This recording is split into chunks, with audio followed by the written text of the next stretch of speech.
Yeah, I was a little confused at the last minute there. Yeah, we're Which worried link about yeah, so many links. I know. I was like, don't overwhelm them with the links. But the webinar jam platform where they were screening Condor and Eagle, just a lot of big bandwidth for me. You're remote, I'm remote, Elena's remote, and Kanahus is remote. So probably better for Zoom so everyone can actually hear the updates properly, as opposed to the webinar jam. It's just too much. It was hard for me to be on it all the time. It was kind of cutting me out and kicking me off a couple of times during the week when we were testing it. Oh, okay. Okay, sounds good. Is there a certain format, or the people are just going to be asking questions and Bryan will be moderating. Bryan Parras, who's on this, you can see him here. Bryan, do you want to introduce yourself?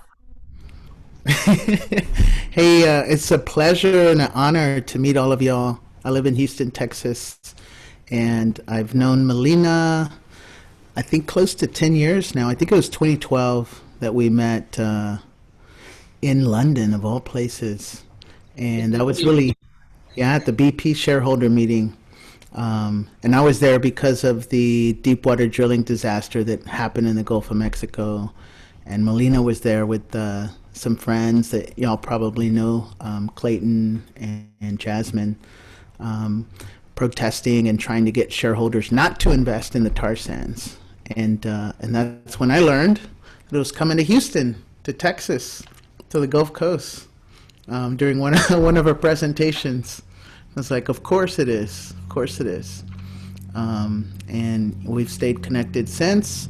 And I think, there are tentacles from Houston that extend to all of y'all's regions.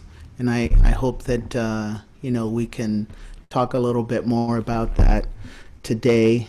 And, my work has been to try and be an ally and to shift the narrative here in the belly of the beast with my father and many, many other incredible organizers, trying to make sure that companies rooted in this city are accountable in other places, and certainly on Indigenous land in Canada, in Ecuador, all over Turtle Island, Yabayala, Pachamama, and yeah, so that's just a little bit. I didn't mean to go into a whole introduction, but we're still getting participants, and just wanted y'all to know who I am.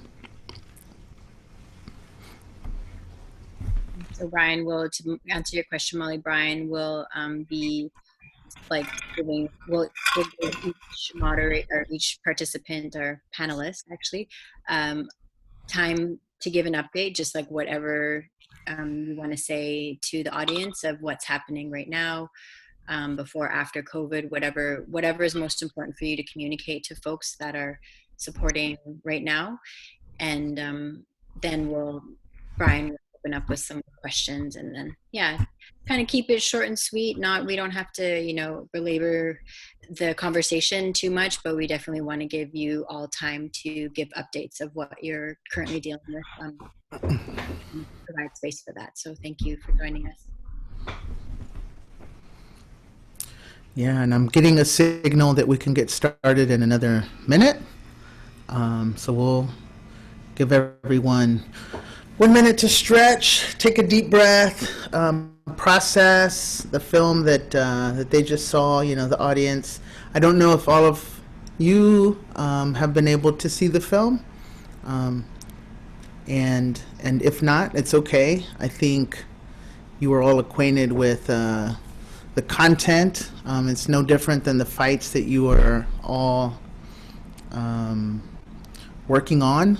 And I think, even beyond the fossil fuel fights, there are other cultural wars that are happening that this conversation is open to having.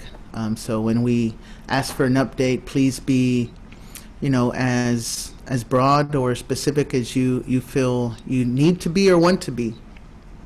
And with that, I just want to ask Melina, because I think the the audience is predominantly in your territory, I just wanted to offer the mic to you to get us started. Sure.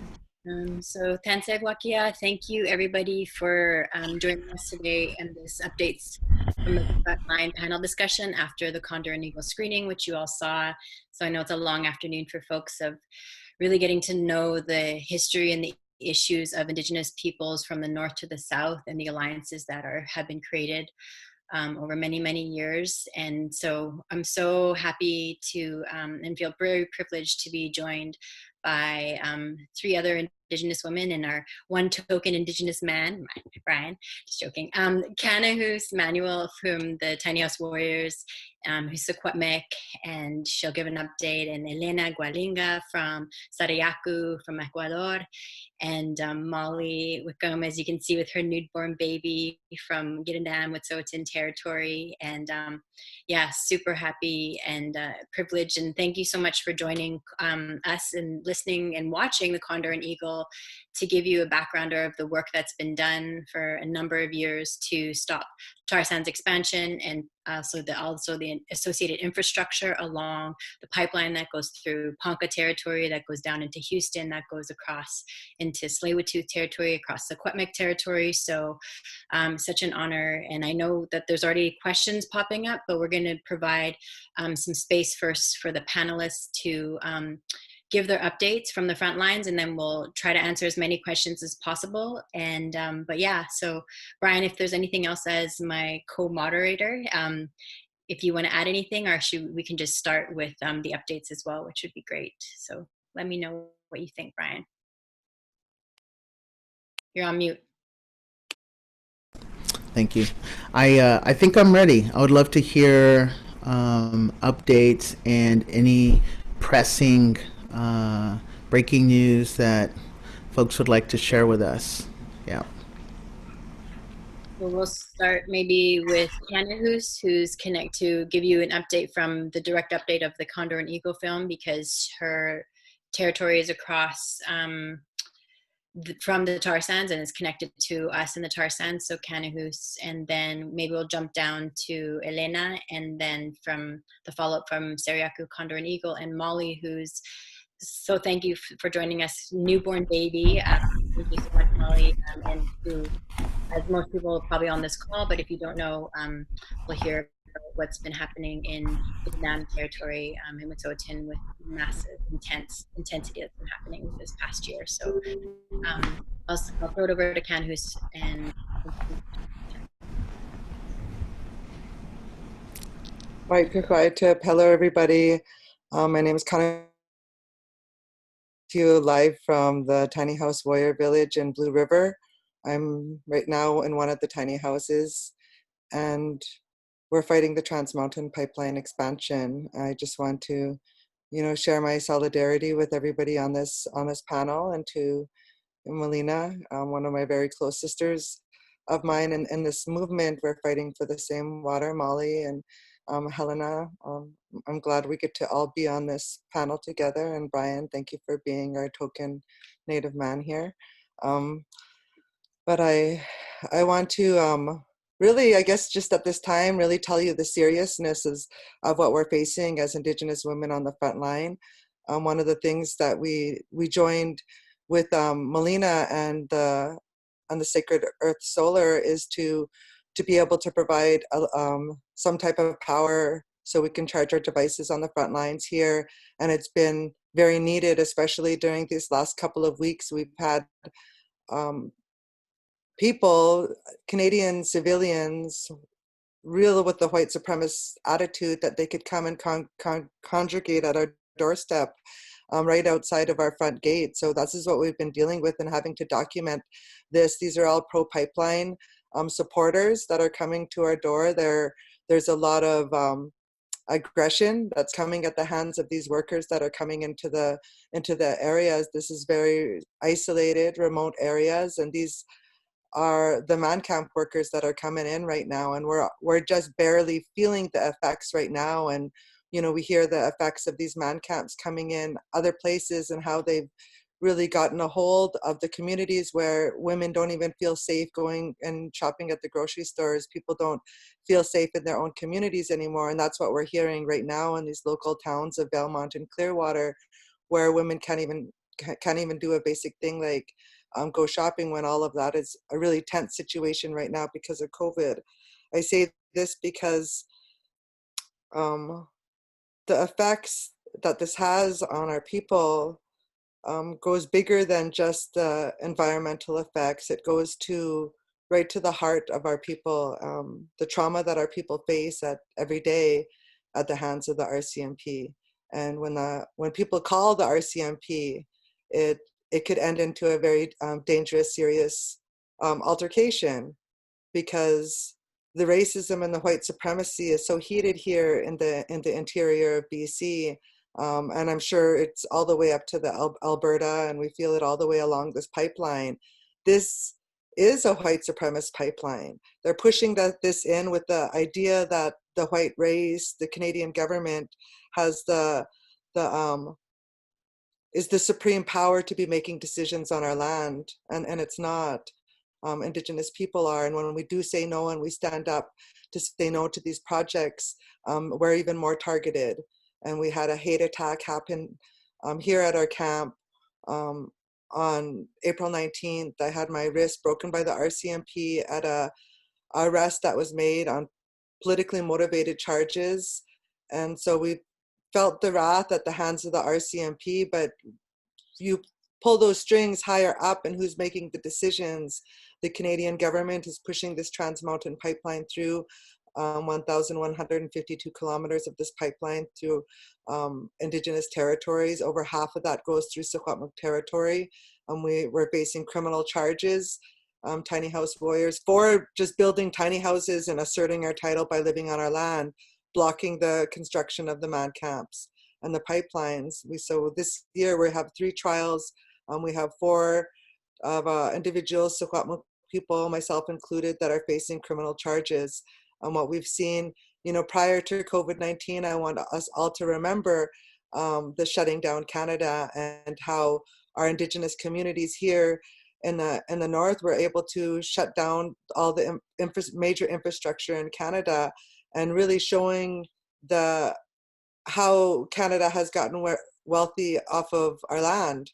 And the Mohawks, the Mi'kmaq, all the Anishinaabe, all the nations across the country that were there to shut this country down. We want to thank you. We want to thank you for Molly for standing so strong, all amongst while you were pregnant on the front line. That's a big battle. That's a lot of energy and a lot of power as a woman. And I want to say thank you, because you inspire us all, and to be able to be there. And it's a lot for all of us, and we need to take this time very seriously while the rebellions are happening all around the world, to utilize that warrior energy that we needed on the front lines. We need our young people to be here on the front lines. We need our OG Native Youth Movement. I mean, we just lost another warrior, Dave Dennis. We lost another one, Richard Wright.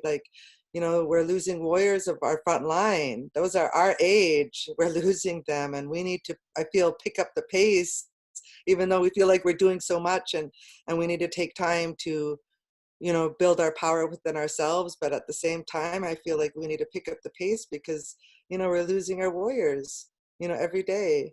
And I want to just embrace everybody, all the warriors here that are watching. We have like about 180 or so people watching. A lot of them are frontline warriors too, and we do need to pick up the pace. We need to really, fill our war chest with all this arsenal of knowledge that all of these warriors have taught us, because they've taught us so much throughout our history of colonization. And I feel like we are full of this knowledge, and we just need to join all of these brains together to, execute the big bang, which is like our land back, and getting all of our land back, and being able to provide solar, be able to provide housing, be able to provide builders and the knowledge to be able to get out there, mass amounts of people to get out onto the land.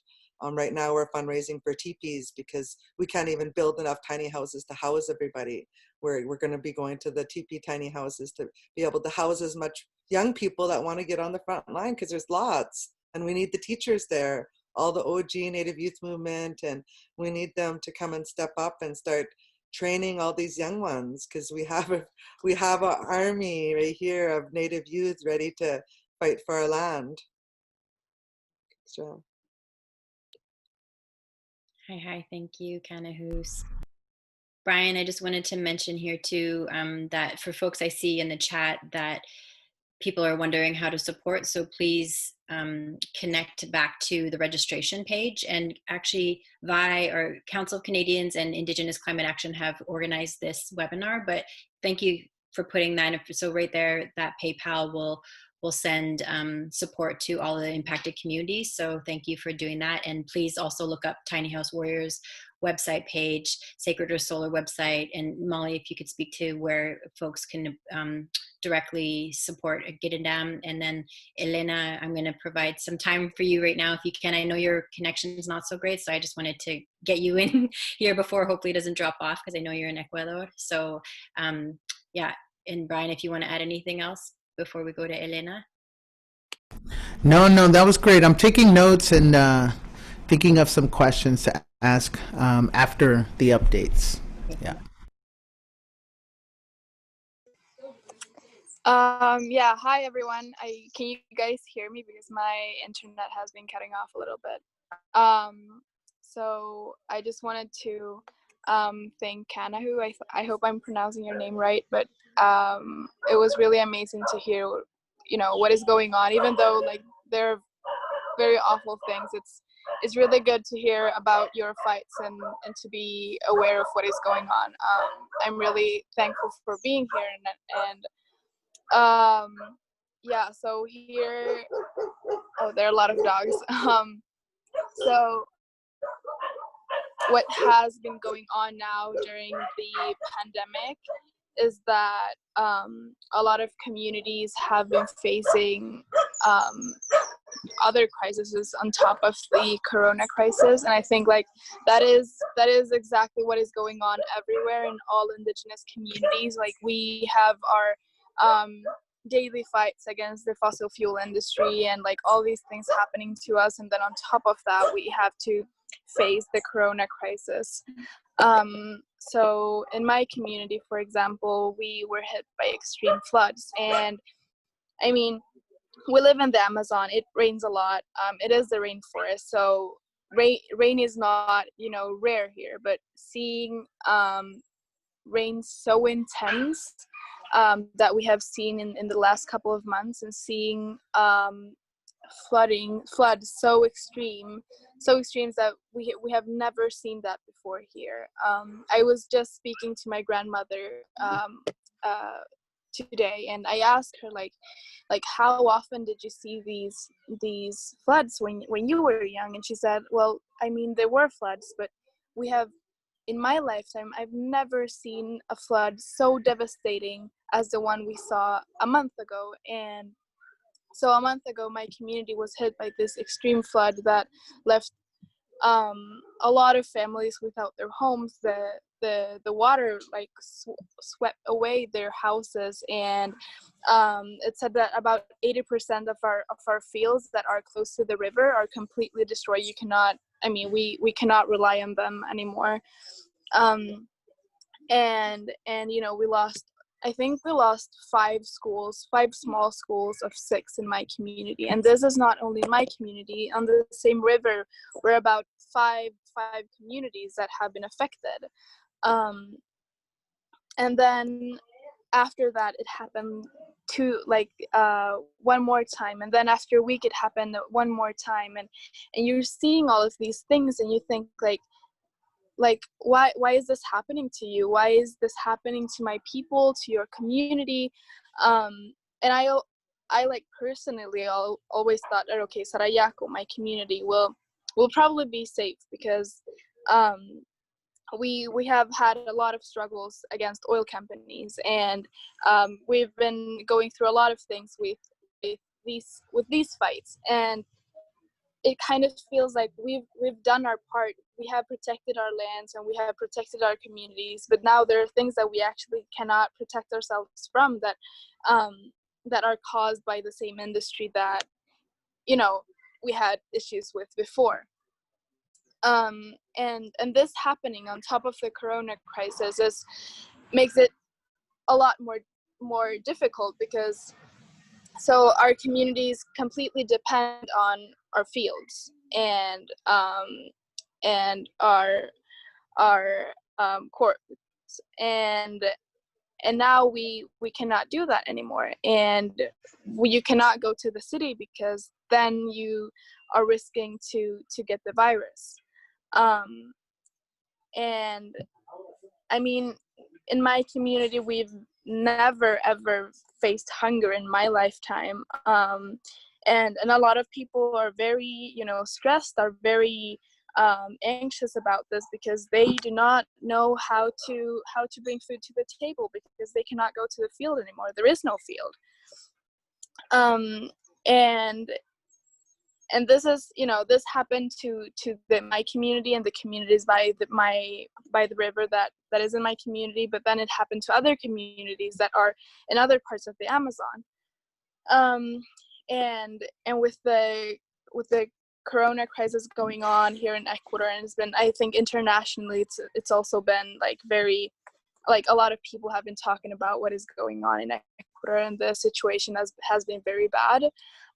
But now it's getting to the communities, and a lot of communities are getting infected by the virus. And just a few days ago, my mom is actually working, like organizing here and helping out people that do not have the resources to, they are not able to work.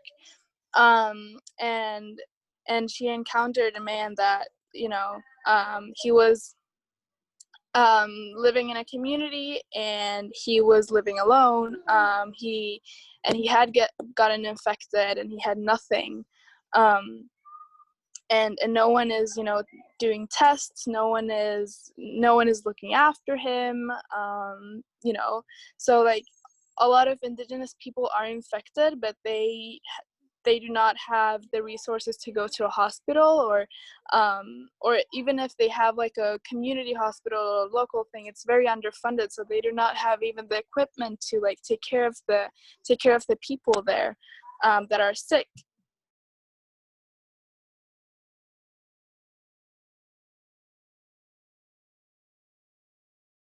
I think we may have lost her.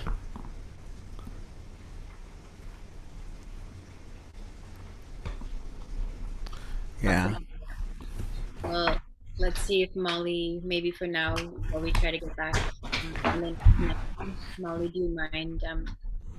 Oh, there she is. Elena, are you back? Yeah, can you hear me now? Yeah, we Yeah. lost you.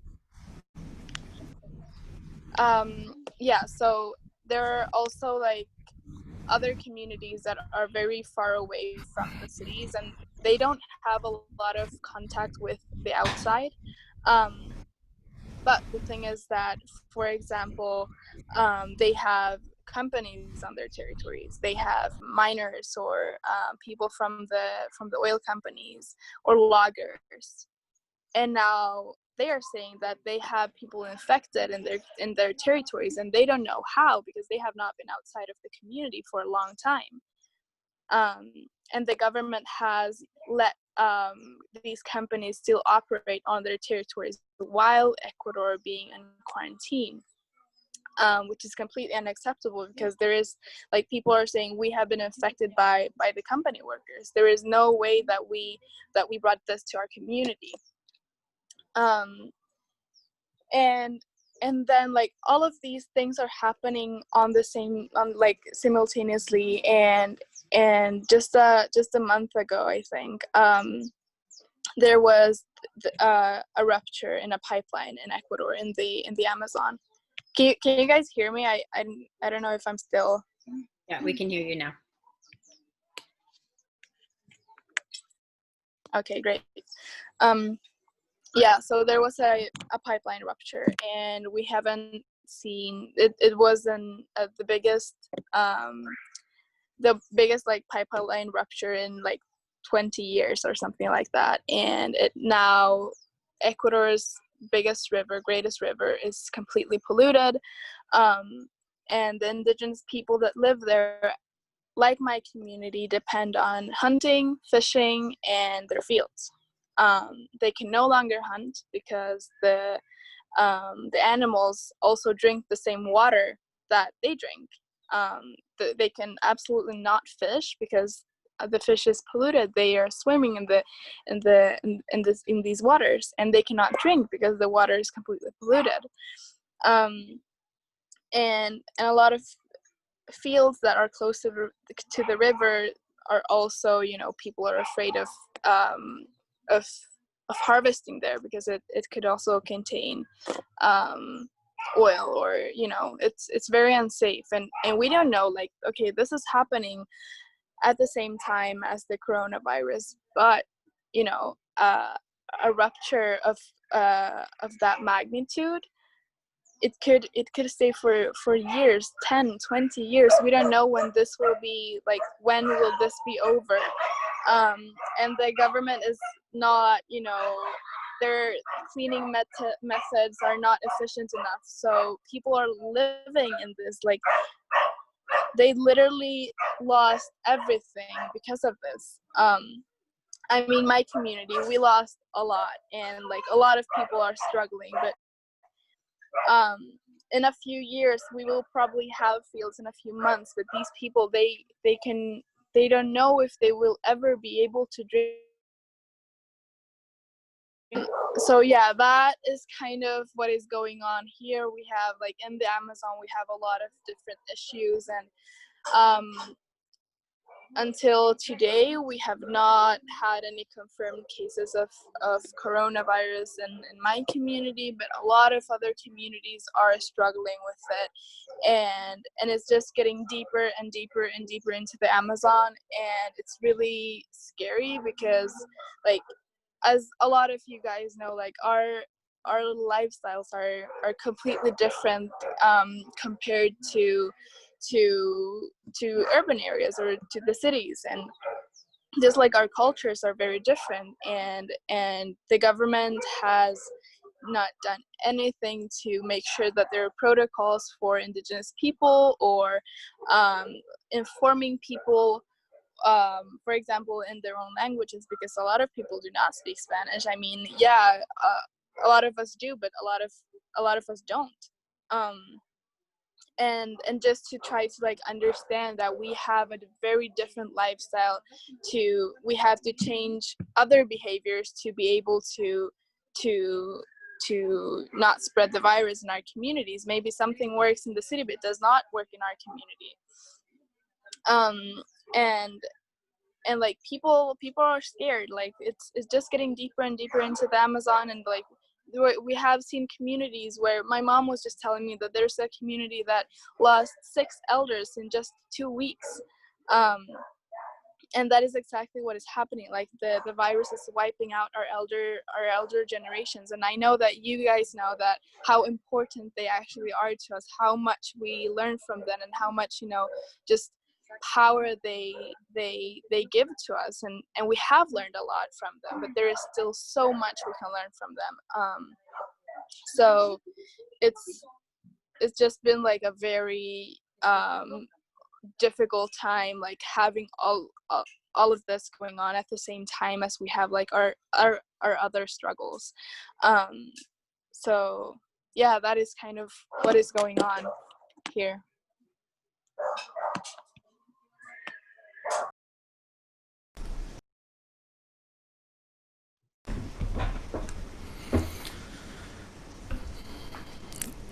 I'll let you transition, Melina. I think Molly was up next, but wow, thank you. And just it's so hard to imagine having to deal with so much, and to see how very little the privileged can deal with. I mean, we have folks protesting because they can't get a haircut.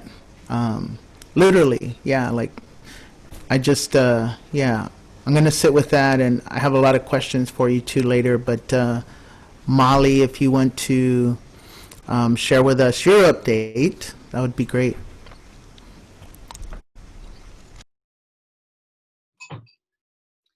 Eddie, can you hear me? Okay, great. Sai Sozi Slado Sydney Gidimt'en Hesley Wutsotin is Den. My name's Slado and my English name's Molly Wickham, and I hold that name from the Cas Yikh House, which is the Grizzly House of Gidimt'en Clan of the Wet'suwet'en Nation. And we're located in so-called Northern British Columbia, Canada. And we have been living out on our territory here at Llwydysbyn. That's where I'm calling in from, and it's the lake way out there. And we've been struggling against fracked gas pipeline that's owned by TC Energy, KKR, and AIMCO. KKR and AIMCO just recently bought 65% of the pipeline, Coastal GasLink pipeline, which plans to run through our territory with fracked gas. And so we've been struggling since 2015 against this pipeline. And there's another camp called Unistoten, which most people are probably quite aware of. And they've been up in operation for about 10 years. And so, yeah, there's been a long history of resistance to these kind of mega projects in our territories, and they plan to cross over with Zinkwa, which is one of our most sacred headwaters, the rivers, salmon spawning rivers that go through our territory, and it's the headwaters to a lot of the rivers, salmon bearing rivers, all the way down to the coast by Prince Rupert and the north coast of so-called BC. So it's really important to us, and we've, over the last 2 years, we call it raid season now.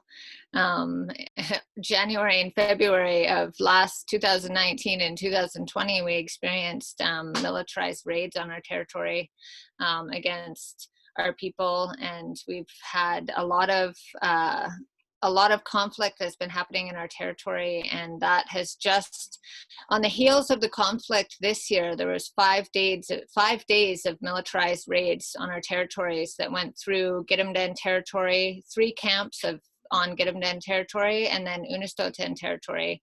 And there was a total of 28 people that were arrested, and including our chiefs and our matriarchs. And as Kanahus was saying, I was pregnant during that time, out on the front line, and and it was a really intense time for me and for my family, but it was also, we do this for our children, and I'm a mother of 3 now, and I know Kanahus is a mother as well, and our families are really close, and we have so much love for the children, call each other brothers and sisters, and so it's really important to us to be there, regardless of whether you're 9 months pregnant or your kids are grown. We have small children, and this is just what we have to do as Indigenous women, and it is Indigenous women that are standing up on the front lines, and we've been really, really grateful for all the support that we've had.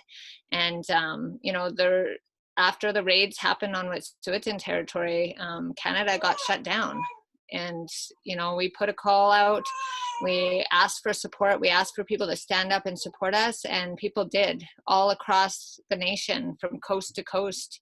The Mi'kmaq, the Mohawks, the Anishinaabe, like everybody, the West Coast, all the different nations, our Gitxsan relatives, neighbors, everybody shut down the economic system. And then on the heels of that was COVID. And so COVID happened, and Coastal GasLink started right up again and started trespassing on our territories again. They are moving out of one camp, one man camp on Unistoten territory, and they're beginning construction on another man camp in Gidimt'en territory. And to date, they haven't done a lot of work in Gidimt'en territory. We've had a lot of resistance in our clan territory. They haven't been able to do a lot of work. And because of COVID, when we're all locked down in our homes and our camps, and we weren't letting people come and go, you know, for fear that we would be endangering our elders, endangering our knowledge keepers, endangering our little children, you know, the living at these camps, that they came in and thought, what a great time to continue on and build a pipeline, because we don't have the kinds of resistance that we've been seeing.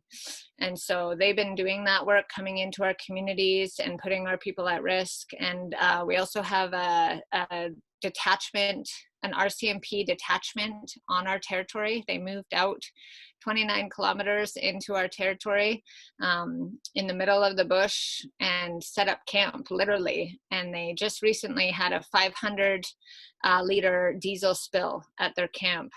And it's a CIRG, they call themselves CIRG, Community Industry Response Group.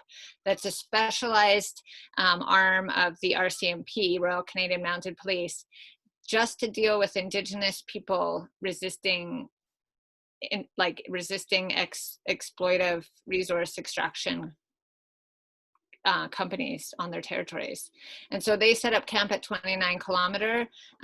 We forced them out of there, so they're not staying there anymore, but they're still harassing our people. They're still, you know, showing up at our front door, you know, where our families are, and coming and harassing and surveilling and following our people around the territories and preventing us from doing, you know, what we would normally be doing. So that's still going on, and they have no response from the diesel spill. Their camp's set up right beside Wickham, where we have another camp at 27 kilometer, just 2 kilometers downstream from where their diesel spill happened. And we drink right out of the river. We drink all of our water comes right out of our river. That's how pure it is. That's how, you know, healthy the river is that we can drink our water right out of there. And that feeds all of our camps, all of our people. And so it's very challenging for us at this time, especially with COVID as well. And we're just finding new and creative ways to continue on with the work. And so we have to just continue on. And I think that Kanahus is right in that this is a prime time. Like, people are fed up. People are done with the injustices. You know, our love and solidarity goes out to the Black Lives Matter movement and to everybody who's struggling, you know, down in the so-called United States, and all the riots and all of the protests and everything that are happening. The same is happening in so-called Canada, and we need to take advantage of that, because it's not just Wet'suwet'en issues that caused, you know, all these different nations to shut down railways and to shut down highways and to shut down the economy. They did that because they could identify with the injustice that they were visually seeing happen to our people in our territory. And they won't stand for it anymore, and we won't stand for it. And, you know, I heard the Alberta, one of the politicians in Alberta just recently said, yeah, we're going to build this pipeline now that COVID's happening, because there's not going to be any way for people to protest, which I think is a really naive misconception on her part. I think that she has no clue what she's actually dealing with here, and that we're not protesters. We're sovereign Indigenous nations that have not given consent to these kinds of projects in our territories. And we all have, everyone on this panel, you know, has experienced that and knows what that feels like in their bones and in their bodies. And people who see us and see the fights that are happening, they can feel it too, and that's what inspires them. You know, we lost 2 warriors just in this last week, and you know, it's those people that inspired, you know, me when I was in my early 20s to be able to see somebody who is actually standing up and taking action to protect their people and to protect their lands. And that's what people need to continue seeing. And the more that we stand together and work with one another, the stronger we become, and the more fearful that the governments and industry become of us. Because if there's one thing that they're scared of, that the province of British Columbia and the government of Canada and the government of the United States and all these different colonial governments all over the world, if there's one thing that they're scared of, is a dignified, angry Indigenous people who have had enough. And that's pretty much where we're at today. And so we're going to continue on. We're actually, that's going to be it's going to be an active summer. I think they're planning on starting to do a lot of activity in Gidimt'en territory, and the eviction that the hereditary chiefs evicted Coastal GasLink on February 4th and January 4th. And that eviction still stands. It was that whole time was just a blur. Every day ran into the next, and it was a pretty intense time. But that eviction still stands. And so the government came to the table and wanted to sign an MOU with the chiefs to start implementing the title of the Wet'suwet'en because of the conflict that happened. But that does not negate the fact that that eviction order still stands, and that the Wet'suwet'en are going to enforce that eviction order. And ensure that that pipeline company does not make it through our lands. And so you can check out our website, yintoaccess.com. And we also have a Facebook page as well, Gidimt'en Checkpoint, Wet'suwet'en Access on Gidimt'en Checkpoint on Wet'suwet'en Access. Jen's my media person and my admin person's glaring at me right now for messing this all up. So you can check out those places for what's going on. Oh, and we have an Instagram page and Twitter page as well. And we try our best to put our updates up and to put our call outs out. And we are taking extreme precautions with COVID. Anybody who's come to camp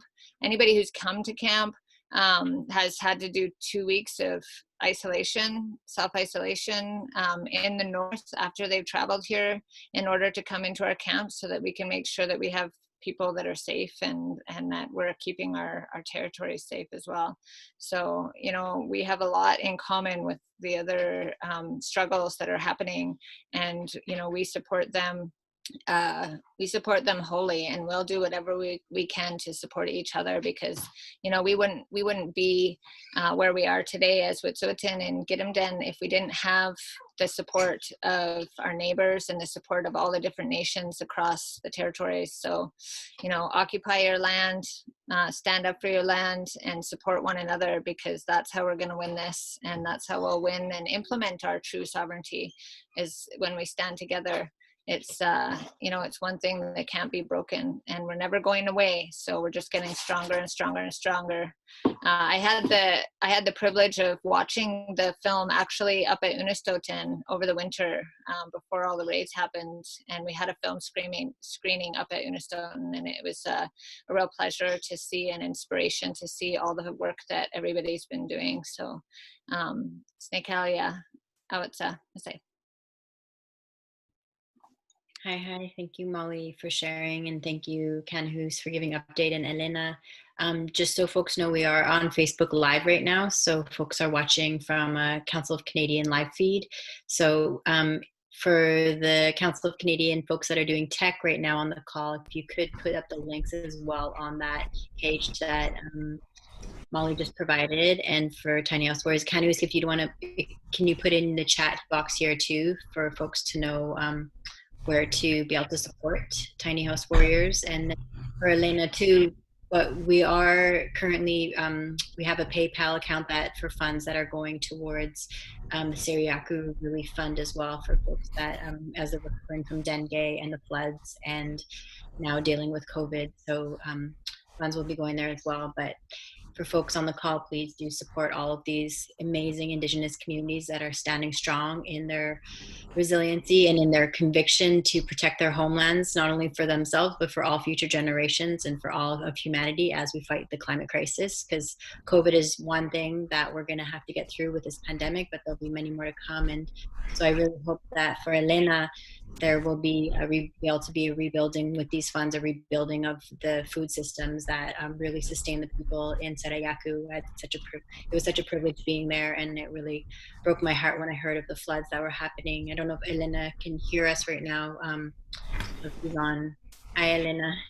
Just bringing you back into the conversation too of just letting your family know that, you know, the funds that we're sending to be able to rebuild, hopefully help rebuild your community and your nation, and bring about food security back into your community, as well as all of the amazing building structures that I had the privilege of visiting when I was there in your community. So I'm really sending love and solidarity from us up north, down south to you all. So please send our love to you and to your family, and sending it to you as well. So thank you for being on the call with us.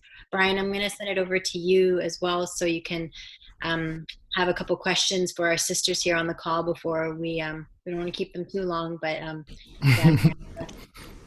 no, thank you, Tlasokamati, and it's always really incredible just to hear from folks from different parts of the continent, because I often feel like I'm traveling through time and seeing different phases of, you know, the colonial process.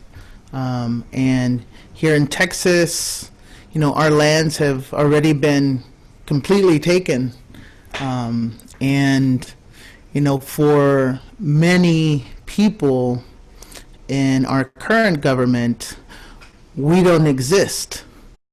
I am not an Indigenous person. You know, I'm an American, I'm a Mexican, I'm a this, I'm a that. And even, you know, our own people, because of the hundreds of years of colonization by multiple powers, much of our knowledge, you know, has been lost or sort of converted, you know, hidden. And I think despite all of that, there's this incredible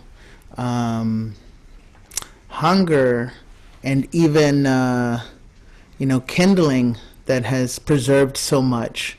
And from those little embers that have survived through hundreds of years, we're seeing a resurgence of our communities coming back, recognizing who they are and feeling confident enough to stand up, you know, for things that have been taken from them, and recognizing that they have a right even to these lands, to their language, to their customs, to their traditions. And I just want to thank you all first for, you know, being part of those generations of individuals who have preserved all of that knowledge for future generations. That in and of itself, you know, beyond all of the other fights, is, I think, what most inspires me. And, you know, I've been to the tar sands territory, and I've been down to South America, and, you know, it seeing what you both have, and what you have been able to maintain, makes me feel very proud about the small things that I do have, you know, from my parents, my grandparents, and such. So having said that, I want to ask all of you, you know, the fossil fuel fights, I think, grab a lot of attention from the NGOs and from, you know, the politicians, because at the end of the day, like, this is a fight for land, you know, and I just want to ask you to say a little bit about the importance of your connection to a specific place, and to your territory and to the land that you are protecting, and why you can't just move somewhere else. You know, I asked this of one of the Kichwa in Peru, you know, because their water had been polluted already. You know, we witnessed people die while I was there, because they had drank polluted water for years and years. One mother in the film, I think, lost 5 children. You know, these are real situations, and one that now Helena and the Sarayaku are having to contend with the pipeline rupture. So can each of y'all just say a little bit about the importance of specific place, your territory, your land, and what that means to you? And we'll go in the same order that we started the conversation with. So, Kanahus. And I know I butchered your name, I'm sorry. No, it's all right. I just have a sort of some noise in the background, but yeah, my land is Secwepemcúlecw, and it's the land of the spilling waters. We come from the mountains and the glaciers, and that's why we are the land of the spilling waters, because of all the glaciers and mountains, and these glaciers feed all the creeks and the rivers and all the major salmon-bearing rivers, you know, in our territory. And you know, my connection of it goes so deep, and I'm a birth worker, so I go to the very first woman who gave birth to our nation, that woman, and how these women birthed our nation to what it is today, and how the strongest ones are the ones that survived, and we are the descendants of them, and we have an obligation to our land. It's not just that right to our land, like we have a right to our territory as Native people. No, it's a responsibility that's so deeply embedded into the laws that flow from our land. Like my sister says, our roots go so deep, it goes to creation. And, you know, our connection to the land is so, it's like you can't say it in English. You know, we can't say it in English. It's a feeling, it's a love that we have, like we have for our children. We just have it, and you can never take it from us. We'll always have it. And that's that relationship that we have with our land and our earth. And there's no way that you can remove us from here. Our language flows from it. Our culture flows from it. Our foods that we need to eat so we can feel sane come from this land. COVID-19, we know the medicines from our land to heal us. No one else's land, like our land. So we begin to know those, you know, hundreds and thousands and tens of thousands years of relationship with those medicines and those plants, that I believe it's in our DNA, inside of us. Like they say that salmon DNA is in our blood too, because we've been eating salmon for so long. So this connection goes so deep. It's in our blood, and we're connected to all of the ancestors that are here on this land. When we sing our songs, it connects us back to this land, or calls on our ancestors and the spirits to be with us. So we have this ancient connection that goes so deep through all of our culture, language, songs, dances, our relationships, our families. And so Secwepemcúlecw, Walmat is Secwepemc territory forever and ever.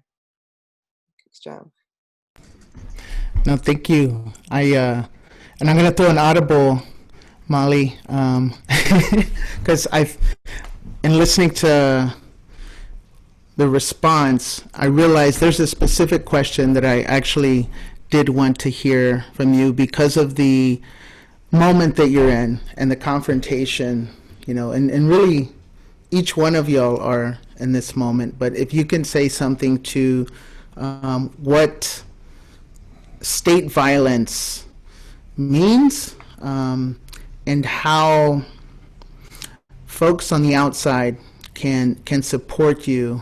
You know, we are seeing a country being torn apart right now, because of police brutality And, we forget that these acts of violence happen all the time.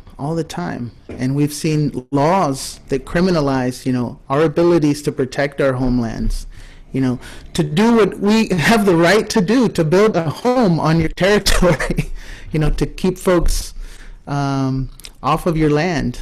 So what can you offer for folks right now who are wanting to help and can't protest, can't be there with you at the camps, and just any other reflections you might have with the current situation? Sure. The state violence that has happened to our people and to us is, when the militarized RCMP came in, they came in really heavy and went in and arrested people in the middle of the night and dragged them out of their tents on our territory, our guests and our people, in the middle of the night, and criminalized them and put them in jail. They stopped us from being able to come onto our own territory. They put up an exclusion zone, and it was the most infuriating thing that I couldn't go on my own territory. I couldn't walk through their gate without being arrested. And I couldn't go to my home. I live out on the territory. I couldn't go home. And it was the most infuriating, frustrating thing. And it's because they want to destroy us as Indigenous people. When we have really strict laws around accessing our territory. We're only enacting our laws. We're living our laws with Wet'suwet'en people to be able to say who can and who cannot come onto our territory. And so they're trying to take that away from us, and they're criminalizing us for doing that. And, it's a huge thing to just humanize us. And that's what people can do, is to humanize us, who we are. People, they're framing me as, they'll call me whatever, a terrorist and a protester and all these other things that they come up with to try to characterize me as somebody who's not just a Wet'suwet'en woman and a mother, upholding our laws and living our laws on the territory. Even in the community, people are like, oh, you're a protester, or oh, you're make jokes about me breaking the law or whatever. And then that is the system that they're creating. That is the image that they're creating of us as Indigenous people, that we are criminals, that we're protesters, that we're terrorists, eco-terrorists, and all of these other things. And so humanizing us is a huge, huge work. And that's part of the battle, is that, if I'm seen as an eco-terrorist, or as just a protester, like a nameless protester, no connection to anything on the territory or any laws or anything like that, then I'm easy to kill. Then it's okay for them to come in and remove me from my territories. It's okay for them to come in and to kill me, because nobody's going to care. Who's going to do anything about it? Like that cop that just committed murder has done that before to Indigenous people, and nothing was done about it, because they weren't seen as human enough to care. The world, the broader society, didn't see them as somebody who it mattered enough to stand up and actually have riots in the streets and to demand justice.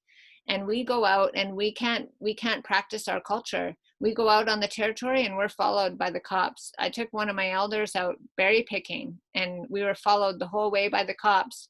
And then they sat there in their trucks and filmed us the whole time. Berry picking.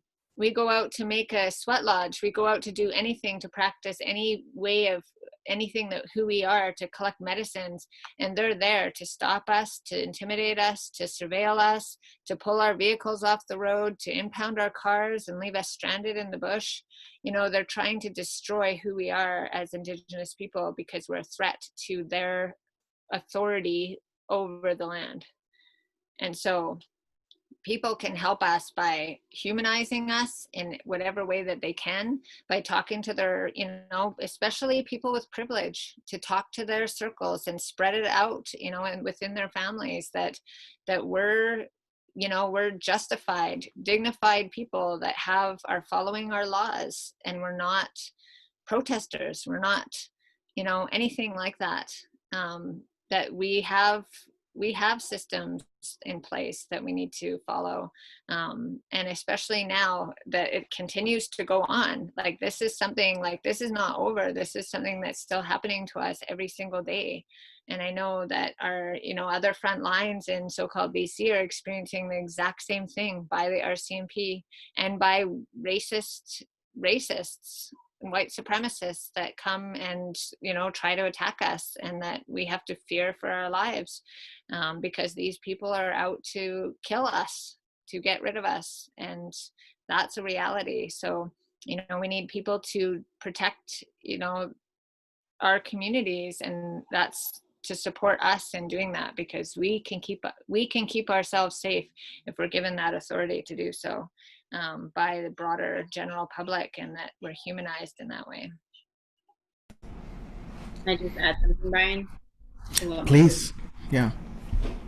Similar to what Molly said about humanizing us and like uplifting the stories of Indigenous peoples, like letting us speak for ourselves. And I think that does humanize us, because it gives us the ability to vocalize and speak to the issues, as opposed to having, in the past, it was like an intermediary having to somehow translate for us and speak for us, like with white environmentalists or whoever was trying to, support the human rights of Indigenous peoples. But I think we're at the point where Indigenous peoples should speak for themselves, and that Indigenous media needs to be uplifted to allow the voices of Indigenous peoples to communicate what we want to communicate to the world. And I think that's a shift that we've seen in our history because of the technology. Here we are right now, all Indigenous peoples on this platform, communicating to probably a lot of non-Indigenous peoples here. So all the non-Indigenous peoples on this webinar, all the non-Indigenous peoples listening to the Facebook live feed, please reshare this with your family and let the voices of Indigenous peoples be heard. And that does humanize the ability for us to communicate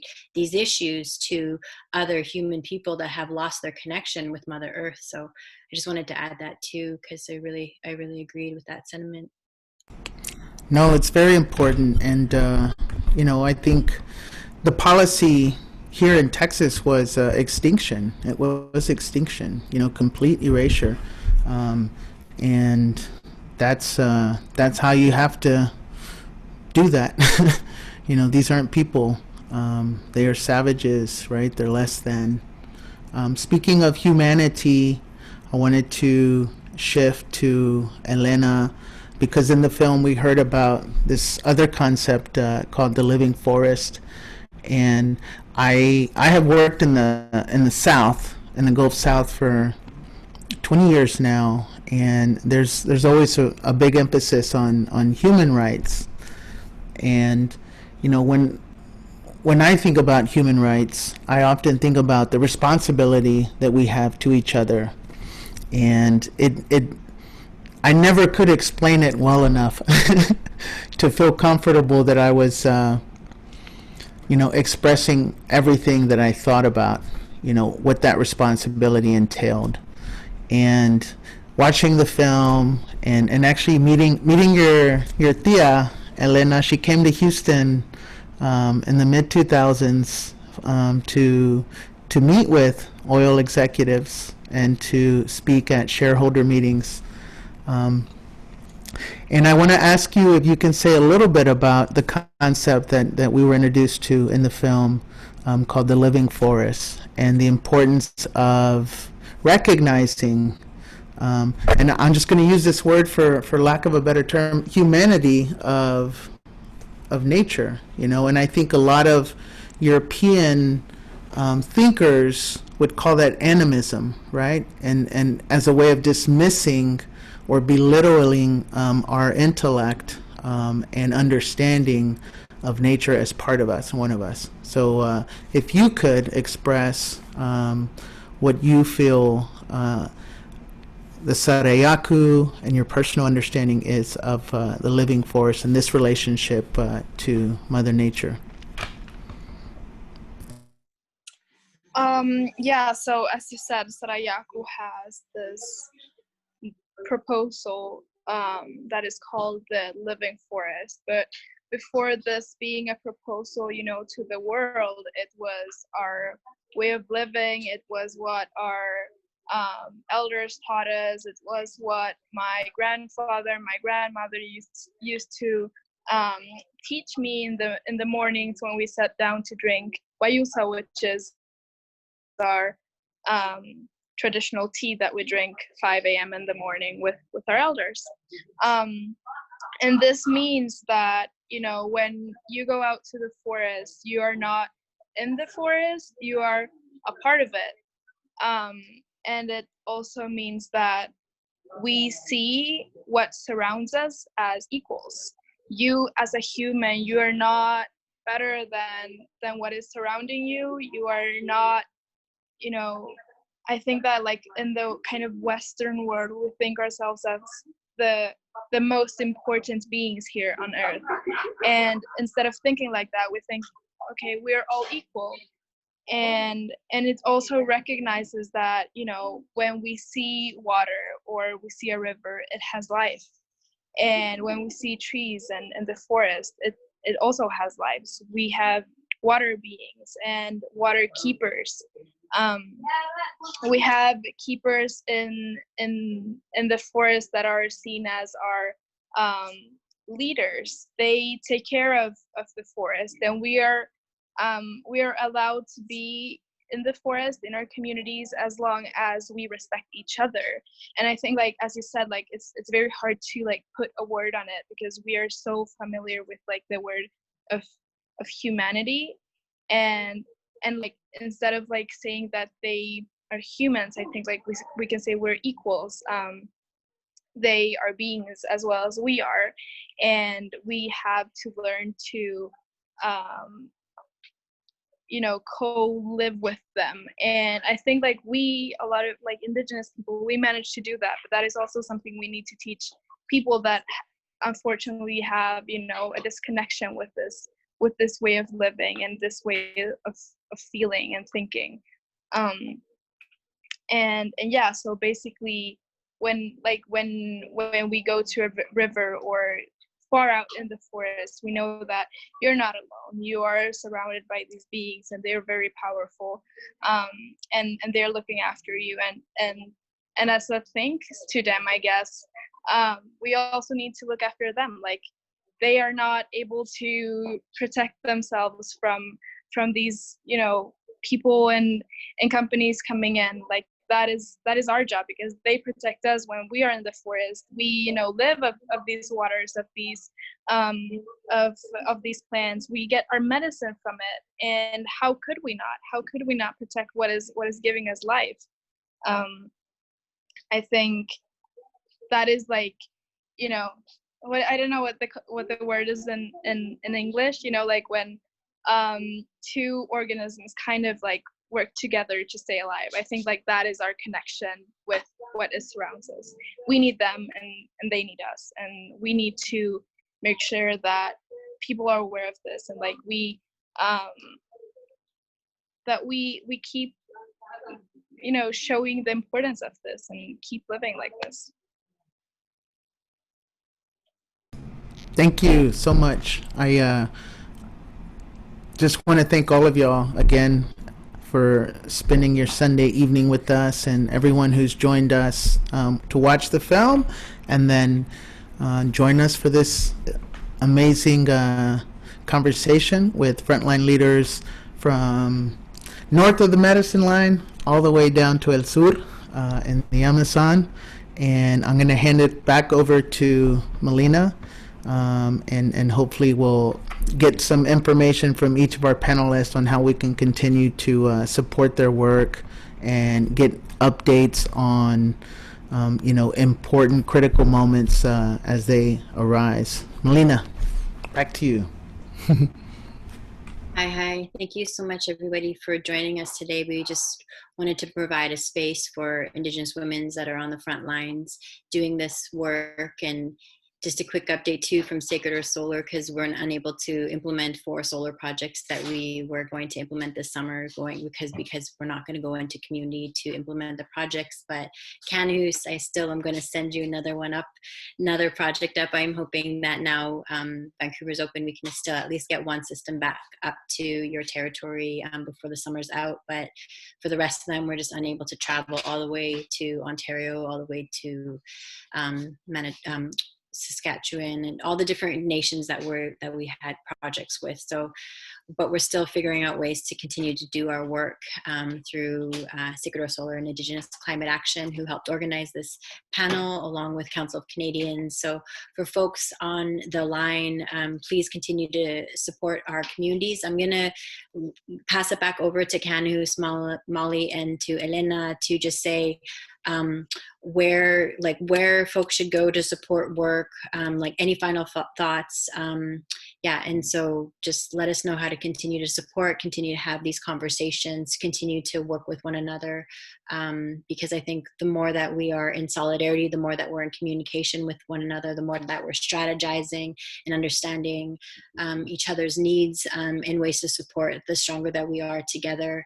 And also wanted to say final thoughts to the people that are in the streets today, all across the Americas, into other places, standing in solidarity with the family of George Floyd, who are literally putting their lives on the line with being exposed to COVID-19. So thanking a lot of the folks in the streets in America today, standing and demanding justice, standing up and demanding justice for Black Lives Matters and Indigenous people's lives as well. So just wanted to put that out there and pass it back over to you, Kanahus, Molly, and Helena, for any closing thoughts before we wrap up and sign off for the night. So hi, thank you.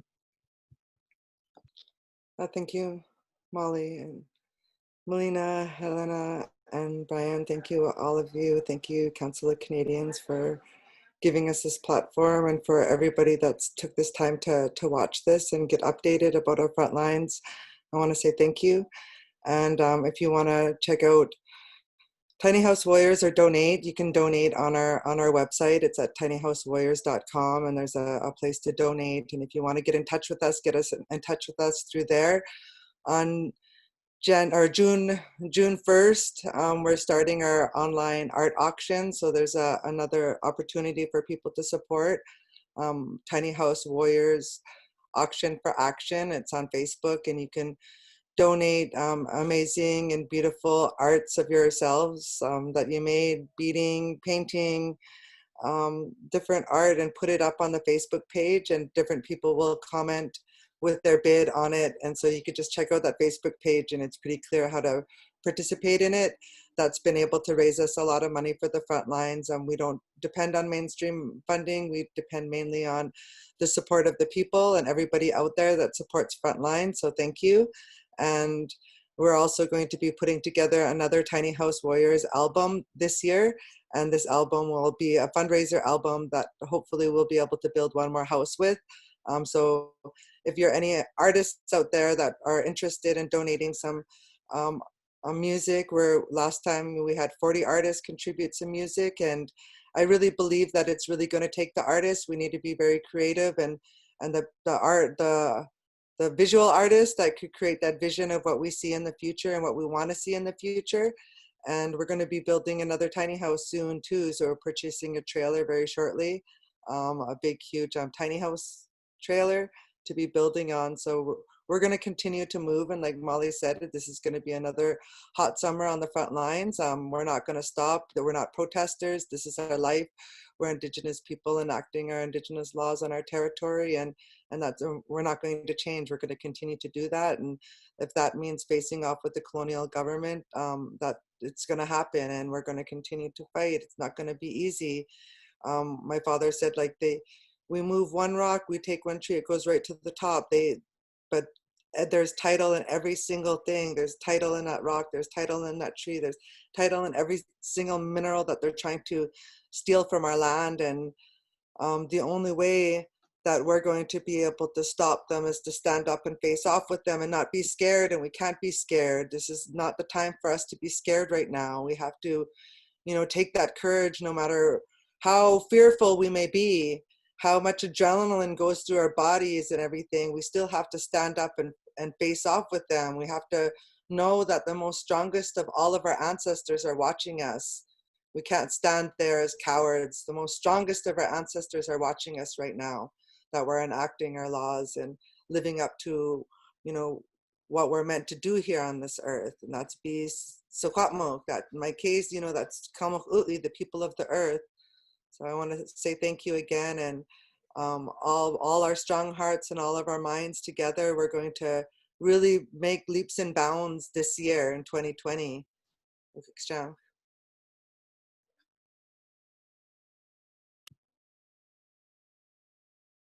Maybe Helena, do you want to go first, and then Molly, do you want to go after? Sure. Yeah, I know that, like, just I saw that Clement was dropping a link where you can support Sarayaku, and all the funds that are used will go to, well, now we're going to build up the infrastructure and the houses and the small schools that got swept away by the river. And yeah, just to support, you know, to build up our communities. And there are a lot of communities that are affected. So if you're able to do that, you can do that. And I think that we need to keep having these conversations. And I love the concept of the movie that, you know, we're like uniting what has kind of been, you know, divided by people that came here. And I think that is beautiful. Yeah, I just wanted to thank for the space, and it's been, I think it's so important that we hear each other and listen to each other, and, you know, learning from each other. And for example, like when everything was going on in Standing Rock, Sarayaku went there, and like just to have like these connections. And I know that Melina, you said that you have been here. Yeah, like just really beautiful that we can connect. And even though we're here in the south and you in the north, we have this very deep and beautiful connection. And yeah, thank you. Gracias.